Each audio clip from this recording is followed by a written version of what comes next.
Then he took me to a chapel. Not one of those Elvis ones you see on Instagram, but smaller, dimmer, with peeling wallpaper and a man at the desk who didn't even ask for ID until Jake pulled out a crisp stack of cash.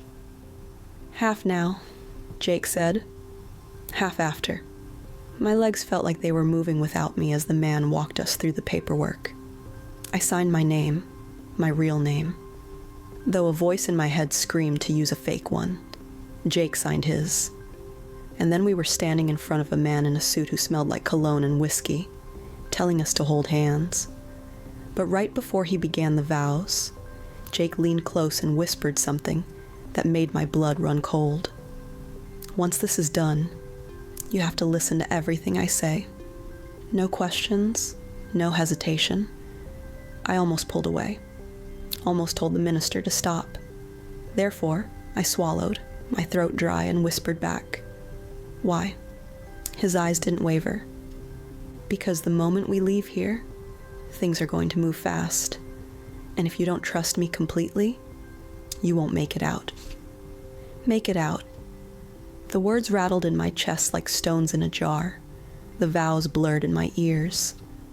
I don't remember saying "I do," but I must have, because the next thing I knew, Jake was sliding the silver ring onto my finger. The minister pronounced us husband and wife. There was applause, maybe from the clerk at the desk, maybe just in my head. Then Jake kissed me. It wasn't romantic. It was sealing something. A deal. We stepped outside into the Vegas night, and the city looked different. The lights sharper, the air colder, the people moving too quickly. Jake took my hand, firmly this time, and said, "We can't stay here. Follow me."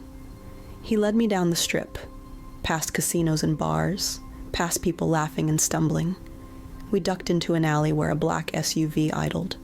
The back door opened before we reached it. Inside, a man in a dark suit sat, his eyes hidden behind mirrored sunglasses even though it was night. Jake pushed me in first, then climbed in after.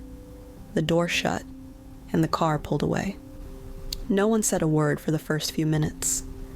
The silence was so heavy I could hear my own heartbeat. Finally, the man in the suit spoke. "You cut it close." Jake replied, "It couldn't be helped." I looked between them. "Can someone tell me what's going on?" Neither answered. We drove out of the city again, deeper into the desert. After half an hour, the SUV stopped in front of a small, run-down motel. The kind of place you see in movies where bad things happen. The man in the suit got out first, scanning the parking lot. Jake opened my door and helped me out. Inside, the room smelled faintly of bleach and cigarette smoke. There was one bed, one small table, a single chair. Jake locked the door, then turned to me. "You're safe here for tonight, but tomorrow, everything changes." I wanted answers. I wanted to scream. But there was something in his voice that told me pushing now would only make things worse. Therefore I nodded, sat on the bed, and tried to calm the storm in my head. That night, I didn't sleep. Every time a car passed outside, my body tensed. Every creak of the motel walls made me jump. Jake sat in the chair, watching the door, his eyes never closing. By morning, there was a knock at the door. Jake looked at me. "Stay behind me." He opened it just a crack, enough for the man in the suit to slip inside.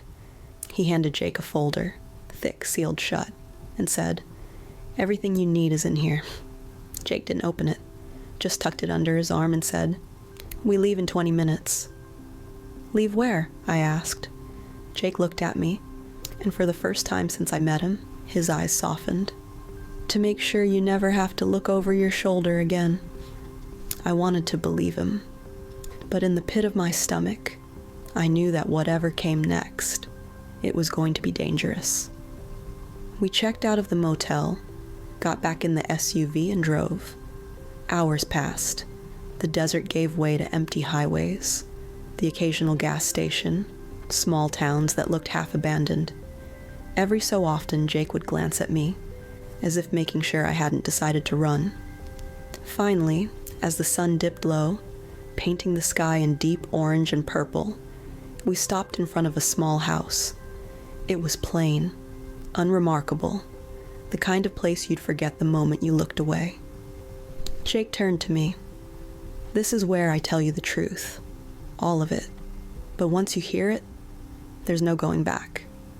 I swallowed hard. "What truth?" His hand reached for mine, warm and steady. "The real reason I married you." My breath caught in my throat. Every nerve in my body screamed for the answer. And that's when Jake leaned closer, his voice barely above a whisper. "The man you're running from, he's not who you think he is.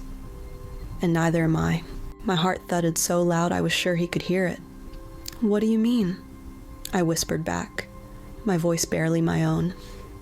Jake's eyes searched mine, not for trust, not for understanding, but for the smallest sign that I was ready for what came next. "I mean," he said slowly, "you've been running from the wrong man." I blinked, trying to process the words. How the hell is that possible? I saw him. Jake cut me off. "You saw what he wanted you to see." My mouth went dry. The air between us felt heavier than the Nevada heat. "This isn't making sense," I said, shaking my head. Jake glanced at the window, scanning the empty street, before locking the door behind us. Then he pulled the folder the man in the suit had given him and set it on the table. "You're going to see for yourself," he said. I didn't want to. Every part of me screamed to push it away, to keep living in the half-truth I'd been telling myself. But I couldn't. Therefore, my fingers reached for the folder before I could stop them. Inside were photographs, grainy black and white. Some were of me, walking home from work, buying groceries, sitting at my favorite coffee shop, all taken without my knowledge. My breath caught. "What is this?" Jake didn't answer. Instead, he tapped the next set of photos, this time of the man I thought I was running from. Only, in some of them, he wasn't alone. There was another man beside him, a man in a dark suit and mirrored sunglasses. The same man who'd been in the SUV with us. I felt my stomach twist. "You knew him." Jake nodded slowly. "I've known him for years." I took a step back. "Then why the hell am I here with you?" "Because," Jake said, leaning forward, "you were never supposed to know his face. Or mine." The room felt smaller now, the walls pressing in. "You're telling me this was all, what, a setup?" Jake's jaw tightened. "Not exactly. More like a rescue mission you weren't supposed to realize was happening." I stared at him, my mind racing. "You married me to protect me?" "Yes." "From who?" His eyes didn't waver. "From both of them." "Yes," Jake repeated, his voice lower now, as if the walls themselves might be listening. "From both of them." I stared at him, trying to pull meaning from the words, but every possible answer felt worse than the last. I don't understand." He exhaled, slow, measured. "You think the man you've been running from, the one who's been watching you, is a threat because of what you saw that night. But what you don't know," he stopped, eyes flicking to the window again, "is that he's not working alone. And the man in the suit you saw with me, he's on his payroll." My pulse kicked up in my throat. "Then why would you be with him? Why would you—" Jake cut me off with a single look. "Because I was undercover." The words fell between us heavy, final. "Undercover for who?" I asked, my voice barely holding together. He leaned back, crossing his arms. "That's the part I can't tell you. Not yet. What I can tell you is this. They've been using you for leverage. You've been in the middle of something far bigger than you, without even knowing it." I shook my head. "Leverage for what?" "For money, for silence, for control," Jake said. "They wanted you scared. They wanted you isolated. And they wanted you to run, because it's easier to catch prey that's already moving." My stomach turned, So I've been, what, some kind of bait? Jake's gaze softened. Number, you were never bait. You were collateral, and I couldn't let that happen. I sat there, feeling the air thicken, the silence between us pulling taut. So marrying me, that was your way of taking me off the board? Exactly, Jake said. Married to me, you're no longer a target they can openly touch. But it also puts you in my world, and my world is dangerous too. The room seemed to tilt. Then why would you do it? Why would you take that risk for someone you barely knew? Jake's eyes met mine, and for the first time I saw something flicker there. Something raw, unguarded. Because I did know you. Not your name, not your story. But I knew the kind of person you were, because I've been watching you too. The word slammed into me. You've been watching me? Jake didn't flinch. Yes, for months. Long before the man you think you're running from ever made himself known. I was assigned to you. Assigned?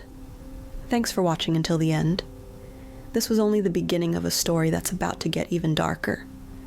I'll continue in the next part, so make sure to subscribe and don't forget to press the bell icon so you never miss our upcoming videos.